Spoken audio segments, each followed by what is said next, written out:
아버지 하나님, 오늘은 누가복음 13장 1절에서 9절 말씀을 상고하기를 원합니다.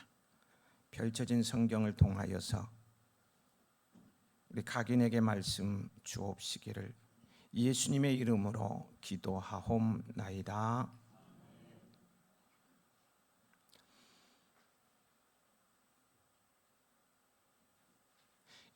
오늘이 올해 마지막 달을 시작하는 12월 1일입니다.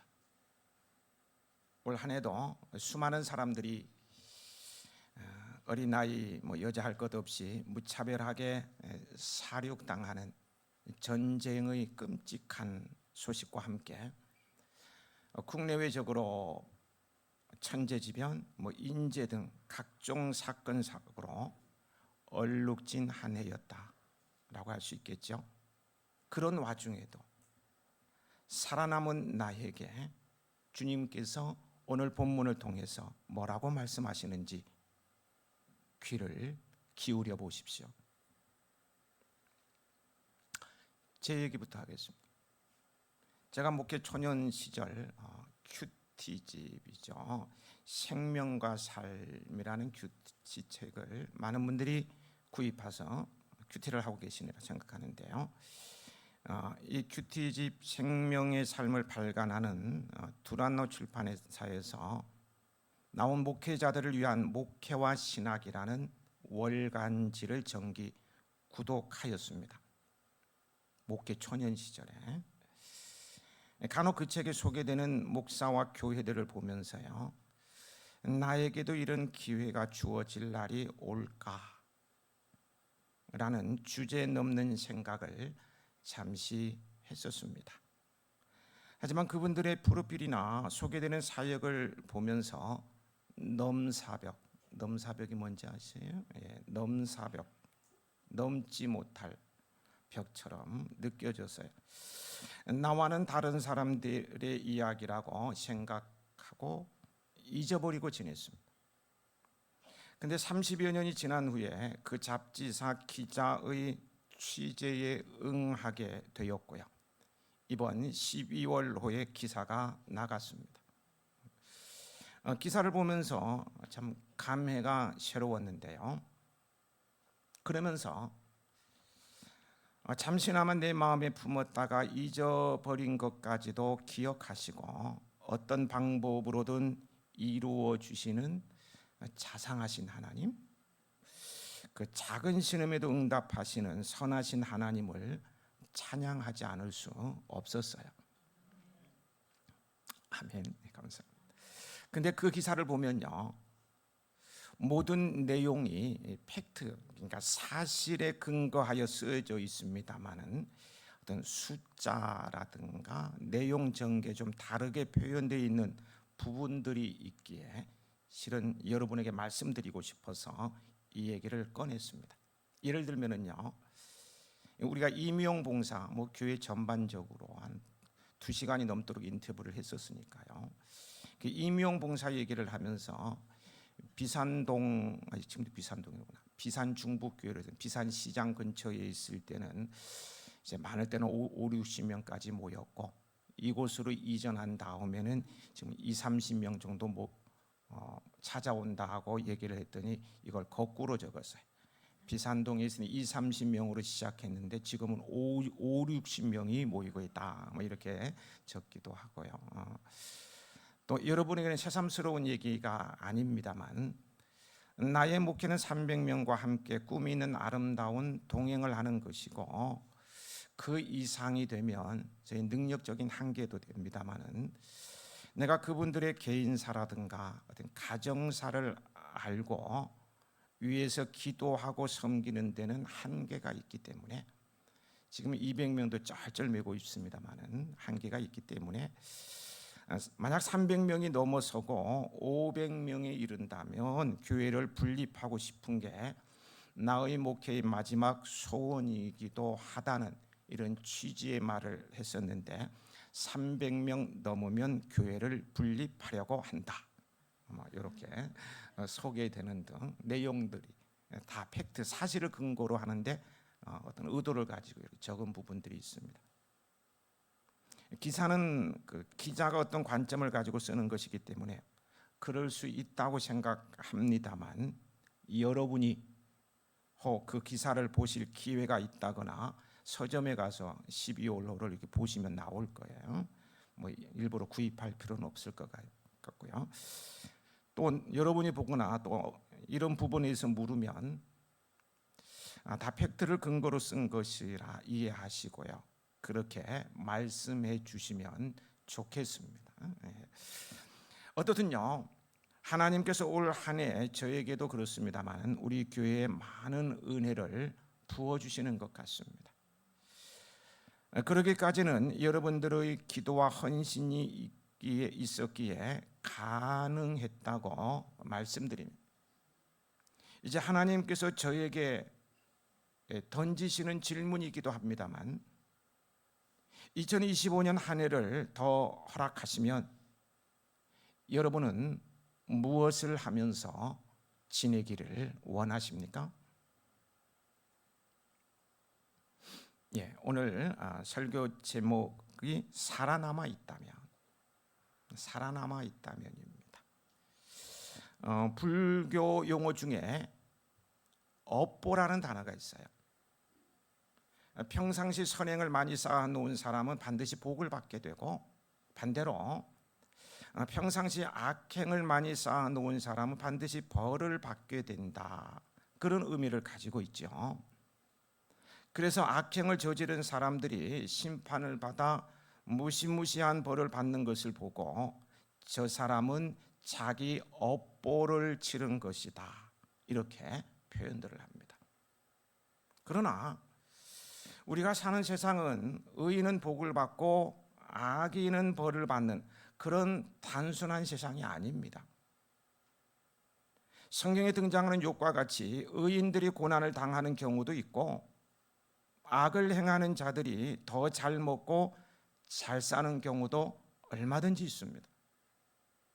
따라서 우리는 어떤 사람이 고난을 당하거나 갑작스러운 사고를 당하는 모습을 보고 불교에서 말하는 것처럼 저 사람의 지난날 악행에 대한 업보다 라고 이야기해서는 안 돼요. 열왕기하에 등장하는 의로운 왕 요아스가 젊은 날에 죽은 것과 같이 의로운 사람 욥이나 다니엘에게도 고난이 찾아온 것과 같이 우리들이 이해할 수 없는 의인들의 고통과 죽음도 존재하기 때문입니다. 그런데 이것이 바로 유대인들이 자주 저지르는 실수였습니다. 그들은 어떤 이가 삶 속에서 극심한 고통을 겪고 고난을 당하는 것을 보면 저 사람은 분명 하나님께 죄를 지어서 저렇게 고통을 당하고 있는 것이다 라고 세상을 흑백 논리로 해석했습니다. 이와 같은 관점을 가지고 있었던 가장 대표적인 예가 바로 욥의 친구들입니다. 우리는 수요 예배 시간에 욥기서를 가지고 강의하고 있는데요, 참 욥의 친구들이 너무한다 싶을 정도로 욥에 대해서 사정없이 정죄하는 것을 보게 됩니다. 그들은 욥이 고난을 당하자 그가 극심한 고통을 겪는 것으로 봐서 그가 분명 엄청난 죄를 지었을 것으로 보고 그를 사정없이 정죄했습니다. 하나님께서는 그런 욥의 친구들을 책망하십니다. 오늘 본문에서는 주님께서 뭐라고 말씀하시는지 들어보십시오. 본문은 두 사건과 한 비유의 이야기입니다. 1절을 보면 그때 마침이라는 말로 시작됩니다. 바로 그 시간에라는 뜻이죠. 오늘 본문은 지난 주일에 받은 말씀인 12장 54절부터 59절과 관련된다는 의미입니다. 12장에서 예수님께서는 시대를 바르게 분별하라고 말씀하셨어요. 우리 지난주 생각해 보면 그렇죠? 먹구름이 잔뜩 끼게 되면 비가 쏟아질 것이 금방 예상이 됩니다. 또 여름에 아침 해가 뜨기 전임에도요, 날씨가 막 후덥지근하면 그날은 몹시 무더울 것이라고 생각을 하게 됩니다. 또 나에게 돈을 빌려준 사람이 나를 고소한다면 그 후에는 무슨 일이 생길지 자명해집니다. 이처럼 지금 나타나는 현상으로도 그 뒤에 무슨 일이 벌어질지가 예상이 된다면 이 시대의 흐름을 보고서 영원한 재판장이신 하나님 앞에 서게 될 것을 잊지 말라고 하셨습니다. 즉 최후 심판이나 자신의 종말이 오기 전에, 우주적인 종말도 있지만 개인적인 종말도 있잖아요. 자신의 종말이 오기 전에 분별력 있게 회개함으로 하나님과 화해하고 구원받은 백성이 되라는 말씀이 지난주 본문이었어요. 기억나시죠? 어떻게 두 분만 끄덕끄덕. 예, 저는 항상 감사하고 있어요. 잊어버리는 거에 대해서 늘 3일만 다 잊어. 또 내가 똑같은 내용을 가지고 설 수 있으니까. 하여튼 지난주 설교 내용이 그런 것이었습니다. 1절을 보면요, 두어 사람이 예수님께 나와서 참 믿기 어려운 이야기를 들려주었습니다. 같이 읽어보실까요?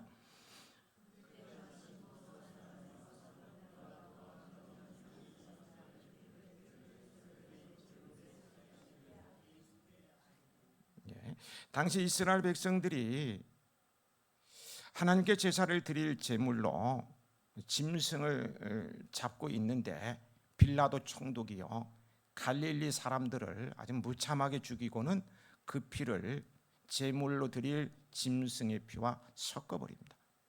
그 피를 제단에 뿌려야 되는데 사람의 피랑 막 섞어버린 거예요. 이와 같은 사건은 유대인들에게는 참으로 심각한 문제가 아닐 수 없었어요. 왜냐하면 이 사건은 이방 민족에 의해 유대인들이 학살당한 정치적 사건으로 민족적 감정에서도 도저히 참을 수 없는 일입니다. 더구나 성전 모독과 관련되어 있기 때문에 유대인들이라면 그 누구도요 묵과할 수 없는 사건이 분명하였기 때문입니다. 그래서 갈릴리 사람들의 민중 분기를 막 일으킬 만합니다. 사람들이 왜 이 사건을 예수님께 아뢰었는지 그 이유가 본문에 나타나 있지는 않지만 아마도 유대인이었던, 예수님이 유대인이시잖아요. 유대인이었던 당시 한 유수예요. 이거는 빌라도가 갈릴리 사람들을 죽이고 성전에 짐승의 피랑 섞어버렸다. 이거는 뜨거운 이슈였어요. 유대인이던 예수님께서 빌라도 총독을 정죄하고요, 그에게 분노를 쏟아내는 것을 듣고 자신들도 예수님과 함께 빌라도 총독을 욕하고 싶었을 것입니다. 그래서 얘기했을 가능성이 있다는 거예요. 그러면서도요, 그들은 빌라도 총독의 일보다는 죽임을 당한 갈릴리 사람들의 초점을 두고 말한 것으로 보입니다. 2절을 보면은요, 사람들은 빌라도 총독에 의해 죽임을 당한 사람들이 그렇게 된 것은 그들이 지은 죄가 많아서 그렇다고 생각했음을 알 수가 있어요. 그냥 빌라도에 대한 격분, 울분 이런 거와 함께 그에 의해서 죽음을 당한 사람들은 죄 때문이다, 이런 말이죠. 그러면서 그렇다면요, 사람들로부터 이 이야기를 들으신 예수님께서는 어떻게 반응하셨습니까? 이러한 만행을 저지른 빌라도를 향해서 치를 떨면서 분노하셨습니까? 아니면 이러한 사실을 이야기해 온 사람들이 말하는 대로요, 갈릴리인들이 더 죄가 많아서 그렇다고 대답하셨습니까? 3절입니다. 함께 읽어 보시겠습니다.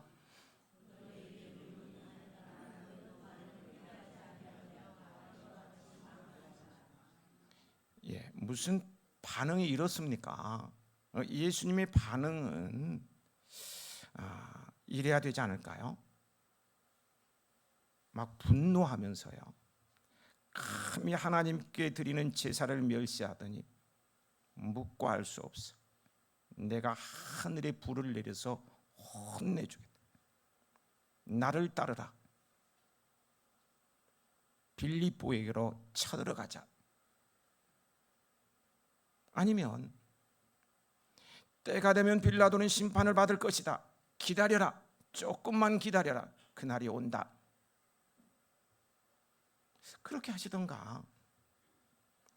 희생당한 자기 민족이죠. 희생당한 이들의 가족을 위해서 우리 함께 기도하자. 우리가 정치적인 힘이 없으니까 어떡하노? 우리 그들을 위해서 기도하자. 적어도 이런 대답이 있어야 하는 것 아닐까요?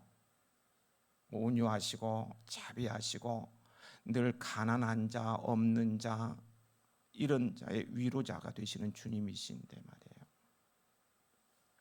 하지만 예수님께서는 언제나처럼 이것을 통해 중요한 메시지를 전하십니다. 그때 마침 두어 사람들이 전한 이 사건을 통해서 지금까지 하신 여러 말씀들에 대한 적용을 해주십니다. 12장까지 하신 말씀에 대한 적용을 해주신다는 거예요. 예수님께서는 지금 모든 듣는 자에게 경고의 말씀을 선포하십니다. 이 경고가 어떤 것보다 그들에게 가장 필요한 말씀이기 때문입니다. 특별히 예수님께서는 먼저 그들의 잘못된 생각을 일깨워 주시는데요. 사람들이 가지고 있었던 심판에 대한 오해를 바로 잡아 주셔요. 당시 사람들은 이렇게 생각했습니다. 불행한 사고, 갑작스러운 재난이나 비참한 죽음은 심각한 죄에 대한 하나님의 심판으로 여겼습니다. 그래서 갈릴리 사람들과 같이 끔찍하게 죽임을 당한 일은 당연히 하나님의 심판으로 생각하고, 이 심판을 불러들인 그들의 죄는 심각했을 거라고 추측을 합니다. 얼마나 심각했으면 이방인에게 저렇게 처절하게 살육을 당했겠, 이렇게 추측을. 그러나 예수님께서는 이런 생각이 잘못된 것임을 단호하게 말씀하십니다. 너희에게 이르노니 아니라, 아니라. 단호하게 말씀.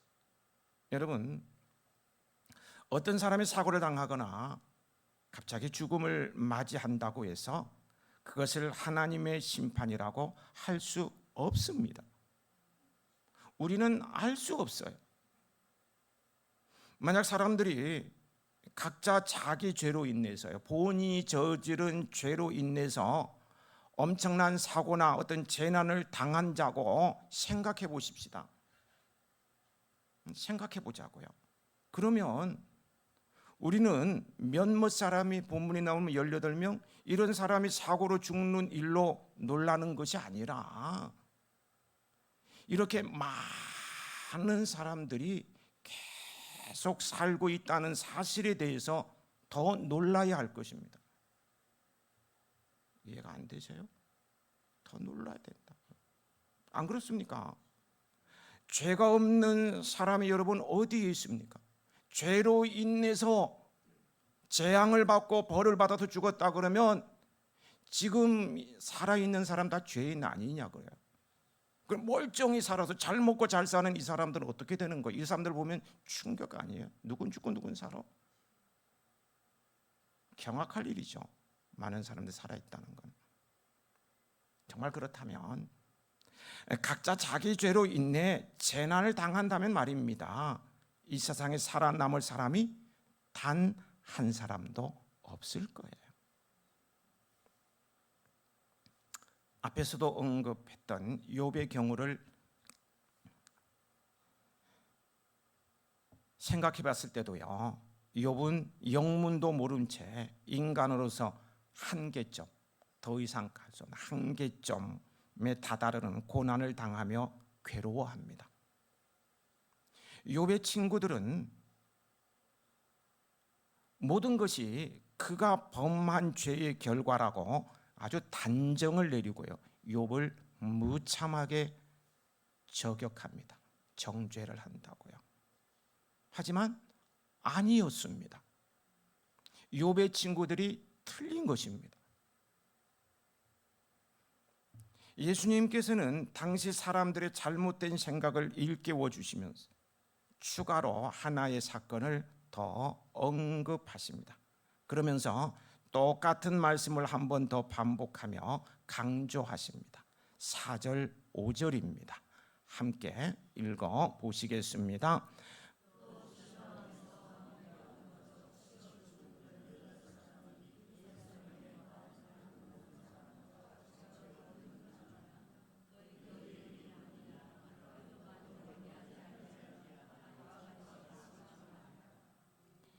여기서 실로암 망대란 빌라도가 성전 자금을 이용해 예루살렘 동남편 성 밖에 건설했던 수로의 일부입니다.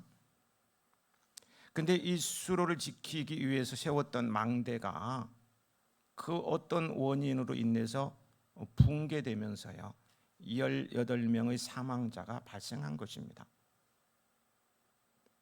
근데 예나 지금이나요, 이러한 사건이 발생하면 사람들은 가만히 있지를 않습니다. 나름대로의 관점에 따라서 이러쿵 저러쿵 여러 가지로 말을 하기 마련입니다. 우리나라 세월호라든가 이태원 참 지금까지 말이 많잖아요. 계속 말을 하게 되는 거예요. 하지만 오늘 본문은 우리가 세상에서 일어나는 모든 사건을 어떠한 관점에서 보아야 하는가를 교훈해 주고 있어요. 여러분, 인간은요, 본질적으로 이기적이고 교만한 존재입니다. 이러한 사실은 본문처럼 어떤 불행한 사건이 발생했을 때 사람들이 보이는 반응을 보면은 쉽게 알 수 있어요. 어디선가 재난이 발생한다고 가정을 해보십시다. 그러면 사람들은 그 사건이 자신과 관계되었을 경우에는 왜 나에게 이러한 일이 닥치는가? 라고 말하면서요, 막 흥분합니다.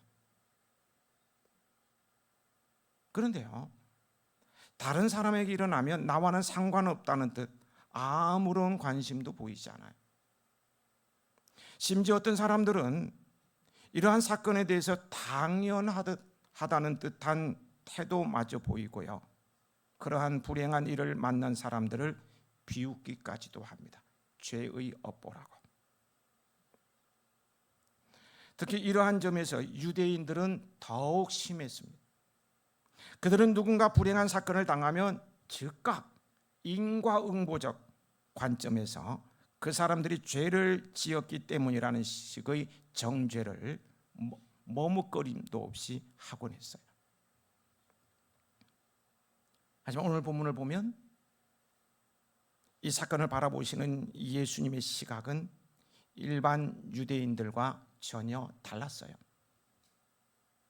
유대인들은 사건이 일어날 때마다 그러한 사건을 당한 자들의 죄를 지적하기 바빴지만 예수님께서는 그 초점을 바로 그렇게 말하는 사람들에게 두셨습니다. 죄를 지적하는 그 사람들에게 두셨다고요. 죄를 지적하기, 정죄하기에 바쁜 그 사람들에게 두셨다는 것입니다. 다시 말하면 예수님께서는 빌라도에 의해 저질러진 끔찍한 정치적 사륙이나 실로암 망대가 붕괴된 자연적 사건 모두 회개를 촉구하시는 하나님의 메시지로 해석하십니다.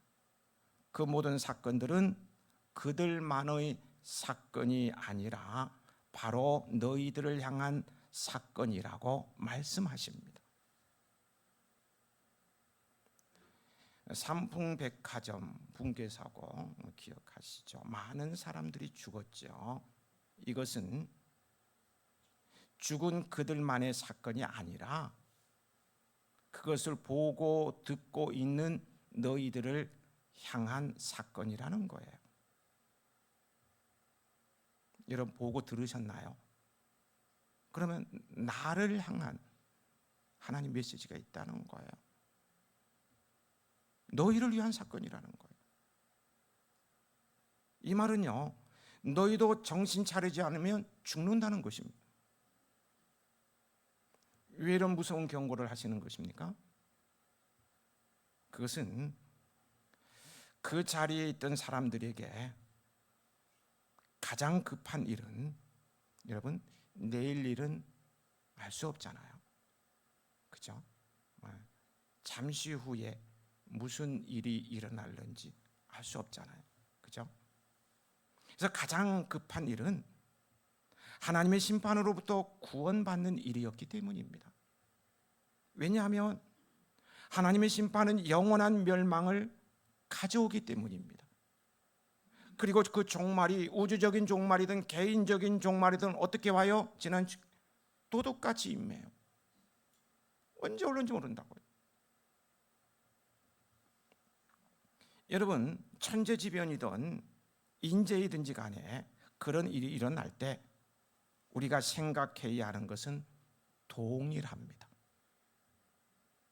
예수님의 답변이 동일하셨기 때문입니다. 3절과 5절입니다. 3절과 5절을 읽을 텐데요. 이 일부 예배 때는 제가 설명을 잘 못해서 틀리게 읽었는데 똑같이 얘기해 보겠습니다. 여러분은 바로 이해하고 듣는지. 남자분들은 3절을, 여자분들은 5절을 읽어 보시겠습니다. 남자분은 3절, 여자분들은 5절을 함께 읽는 것입니다. 시작.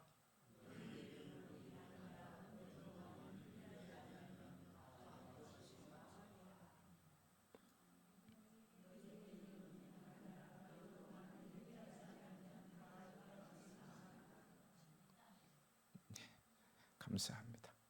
저에게 문제가 있습니다. 제가 설명을 잘 못하네요.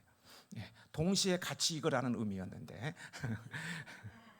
남자분은 3절 읽고 여자분은 5절을 똑같이 읽으라는 거예요. 그런데 따로 읽기도 했는데요. 거기에 보면은 틀린 글이 있습니까? 조사 하나도 틀리지 않아요. 똑같아요. 동일하죠? 똑같습니다. 똑같이 읽어도 똑같은 말이 나오는 거예요.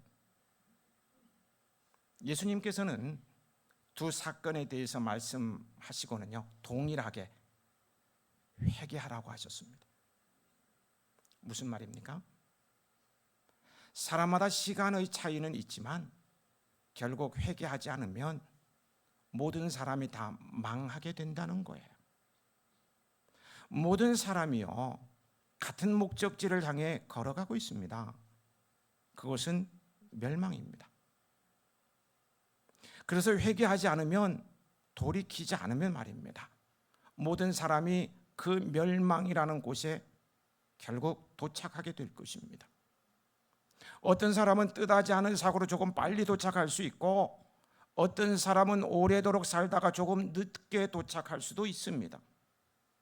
하지만 그런 시간 차이는 중요하지 않아요. 왜냐하면 그 멸망은 영원하기 때문입니다.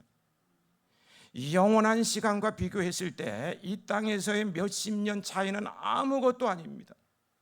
중요한 것은요, 정말 중요한 것은 회개하지 않으면, 돌이키지 않으면 그 영원한 멸망을 만나게 된다는 사실입니다. 영원한 멸망을 만나서 영원히 망한 삶을 산다는 거예요. 그래서 예수님께서는 회개하라고 말씀하십니다. 무엇을 회개해야 합니까? 오늘 여러분은 무엇을 회개하시렵니까? 그것은 열매 없음입니다. 주님께서는 비유로 가르쳐 주십니다. 6절부터 9절입니다. 그 가운데 6절 말씀 함께 읽으시겠습니다.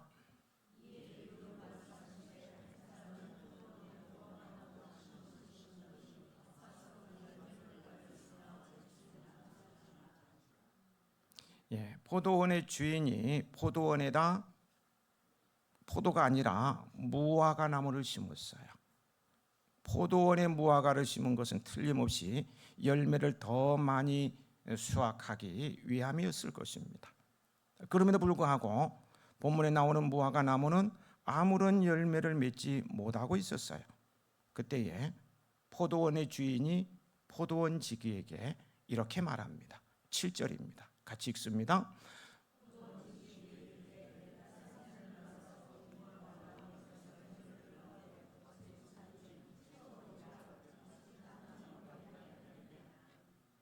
주인은 무화과 열매를 거두기 위하여 3년 동안 기다렸습니다. 그러나 매해 헛수고였어요. 여기 3년을 기다렸다는 것이요, 이 나무를 심은 지 3년이 지났다는 그런 의미가 아닙니다.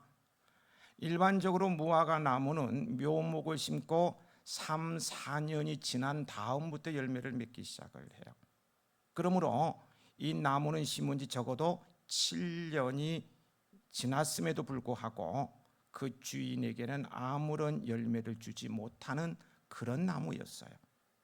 어쩌면 10년이 더 된 나무인지도 몰라요. 10년이면 강산도 변하는데 말이에요. 주인의 입장에서는 이 나무에게 특별한 기대를 하고 포도밭에 심었었습니다. 그럼에도 결실해야 할 때가 수년이 지났음에도 아무런 열매를 맺지 못하는 있으나 마나한 나무였어요. 그저 땅만 덩그렇게 차지하고 있을 뿐입니다. 그래서 주인이 내린 결론이 무엇입니까? 주인이 내린 결론은 나무를 없애는 것이었습니다. 여기까지만 놓고 보면은요, 포도원 주인이 하나님을 나타내고 포도원 나무는 우리를 나타내기에요, 우리도 이 무화과 나무처럼 열매를 맺지 못하면 결국 처벌을 받거나 죽임을 당하는구나 라고 생각됩니다. 그렇게 생각돼요.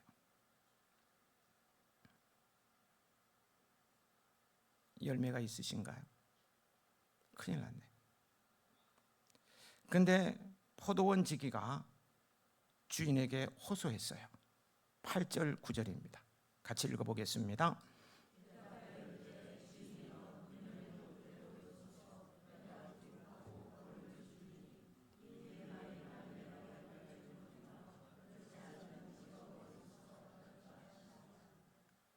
여기 포도원 지기는 예수님을 나타냅니다.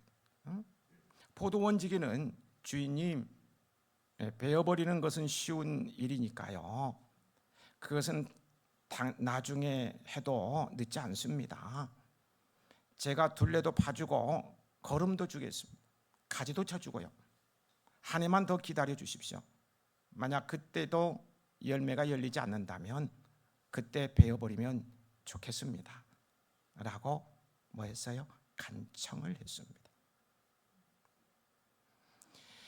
예수님의 이 비유의 초점은 죽음이나 파멸이 아니라 생명과 열매입니다. 오늘 우리를 향하신 주님의 마음은 죽음과 파멸이 아니라 생명과 열매입니다. 오늘 내가 열매가 없다 할지라도 당연히 뽑혀버리거나 베어버릴 그런 상황 처해 있다 할지라도 주님의 마음은 죽음과 파멸이 아니고 생명과 열매라는 거예요. 그래서 한 해만 더 유예 기간을 연장시켜 가면서 죽음과 파멸이 아니라 영원한 생명과 열매를 맺기를 원하십니다. 그 사랑이 너무 고맙고 감사하지 않습니까?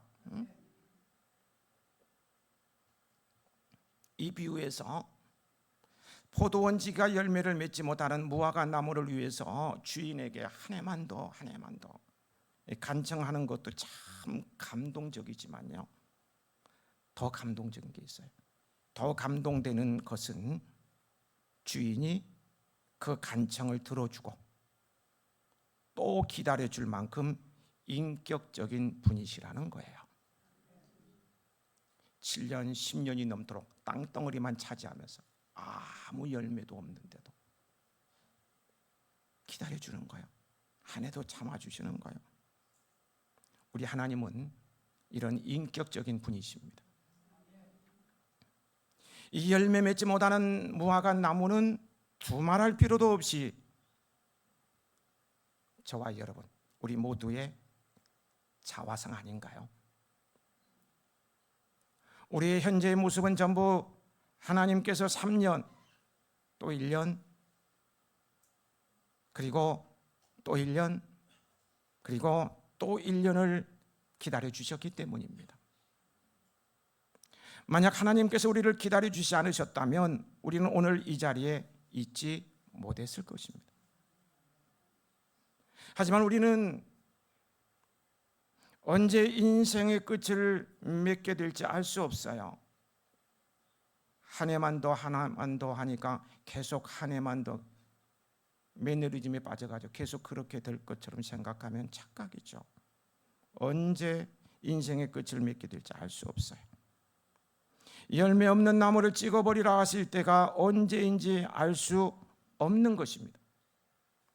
포도원 지기는 1년의 유예 기간을 요청했습니다. 하지만 그 시간은 신속히 지나갈 것입니다. 여러분, 지난 1년을 돌아보니까 너무너무 더디 가고 있습니다. 신속히 지나가죠. 그런 후에도 여전히 열매가 없다면 결국 찍어버리실 것입니다. 그런데 말입니다, 아직은 남은 날이 있습니다. 남은 날이 있어요. 하나님의 은혜로 우리에게 시간이 있습니다. 겸손히 하나님 앞에서 나를 돌아보십시다. 살아남은 날 동안 우리는 회개해야 합니다. 내가 마땅히 세상에서 빛과 소금으로 살지 못한 것에 대해서 회개해야 하며, 내가 더 주님을 닮지 못한 것에 대해서 회개해야 합니다.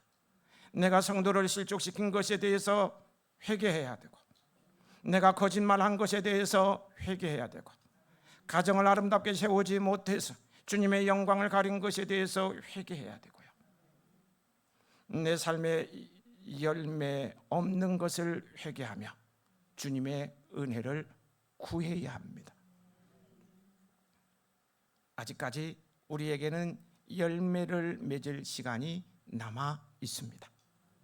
남은 날 동안 계속해서 하나님의 은혜를 구하며, 계속해서 하나님 앞에서 나를 살피며, 계속해서 회개함으로 열매 맺는 삶을 살아가는 우리 해야인들이 되길 소망합니다. 남은 날을 계수하는 지혜가 있는 천국을 품은 성도가 되시고, 살아남아 있는 날 동안 부족한 인생, 그동안 살아오면서 참 부족한 인생을 만회하여서 주님 앞에 부끄러움 없이 서시길 축복합니다.